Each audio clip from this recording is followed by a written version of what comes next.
it's Eric Adloff again with Cross Media Marketing. Thanks again for joining me.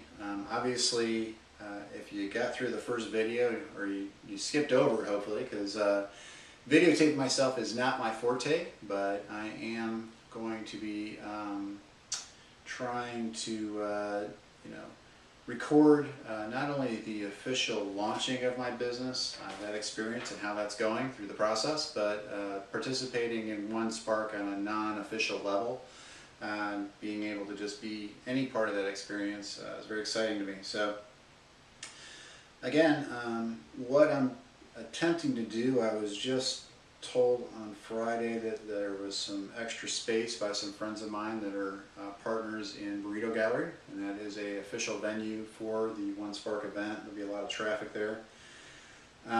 So I was told that outside, as long as it's not raining, I could set up in a little 10 by 10 foot space, set up a tent. And I thought, wow, that's awesome, first of all, but secondly, just a 10 by 10 tent setup with me with a fold-out table isn't too exciting, and that's probably not going to drive a lot of traffic, so I can at least talk to people about launching my business, which is focused on helping other small businesses market themselves.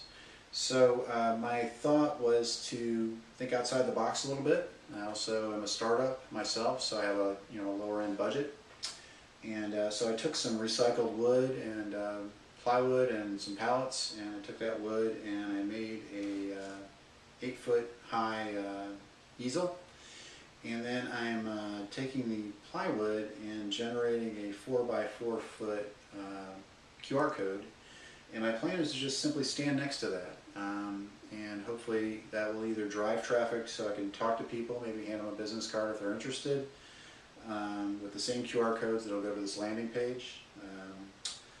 Or they click on the QR code and kind of see what the site's all about. So either way, I'm trying to create a cross-media marketing campaign that's very simple, but I'm doing it oversized, so it's almost like guerrilla marketing, where I'm taking some unconventional materials and I'm creating a multimedia event.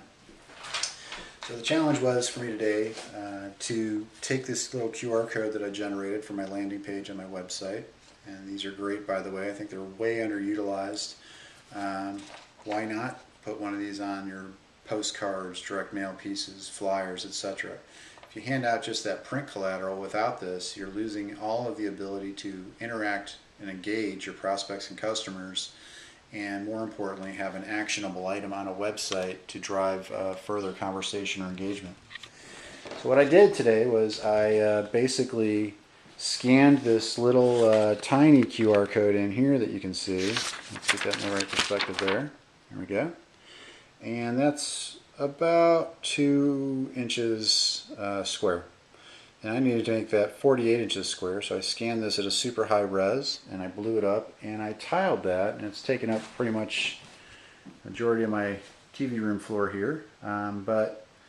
That's basically 15 sheets of 11 by 17 paper that I lined up and painstakingly taped together. And then what I'm going to do is basically use this as a stencil, because these QR codes are based on these exact shapes and squares and etc. for them to work correctly. And I've tested and tested and tested this just like I would a real live campaign to make sure it works before I go through all the process of cutting all this out and painting it, obviously. And I've done that probably 10-15 times throughout the process of even taping together, lining it up, making sure it worked, checking it again. And so I think this is going to work out well. It's launching immediately, so that's good. It's being recognized. And we'll see if I can get this stencil applied and paint this down. And I will check in later and show you kind of the end result. All right? Thanks for joining me.